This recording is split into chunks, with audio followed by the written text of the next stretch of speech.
नमस्कार, हेमाज डिलिशियस रेसिपीमध्ये आपलं मनापासून स्वागत।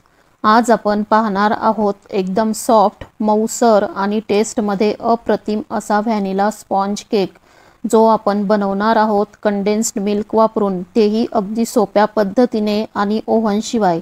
चला तर मग रेसिपीला सुरुवात करूया। सर्वात आधी गॅसवर प्रीहीट करायला एक कढई ठेवली आहे। आज आपण केक कढईमध्ये बनवणार आहोत। तुम्ही इथे कुकरमध्ये देखील बनवू शकता। इथे मी कढईत एक स्टँड ठेवून घेते, त्यावर झाकण ठेवून 10 मिनिटं आपल्याला कढई प्रीहीट करून घ्यायची आहे।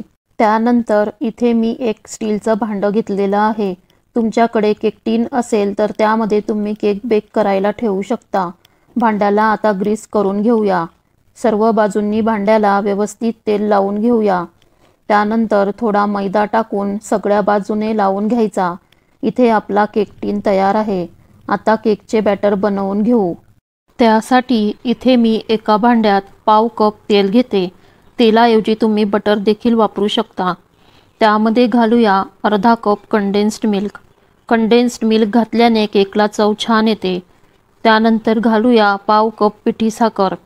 आता हे सगळे जिन्नस व्यवस्थित मिक्स करून घेऊयात। पिठी साखर यामध्ये एकजीव करून घेऊया। मिश्रण छान असं एकजीव झालेलं आहे। आता एक गाळणी ठेवून कोरडे साहित्य घालून घेऊया। इथे मी 1 कप मैदा घेतला आहे। त्यामध्ये 1 चमचा बेकिंग पावडर घालते। त्यानंतर अर्धा चमचा बेकिंग सोडा घालूया। सगळे साहित्य छानपैकी चाळून घेऊया, त्यामुळे केकला टेक्स्चर छान येते। आता सगळे जिन्नस व्यवस्थित मिक्स करून घेऊयात। एकाच दिशेने फेटत आपल्याला सगळे जिन्नस व्यवस्थित मिक्स करून घ्यायचे आहे। आता यामध्ये आपण दूध घालून घेऊ। इथे मी अर्धा कप दूध घेतले आहे। सगळे दूध एकदम न घालता थोडं थोडं घालत आपल्याला बॅटर बनवून घ्यायचं आहे।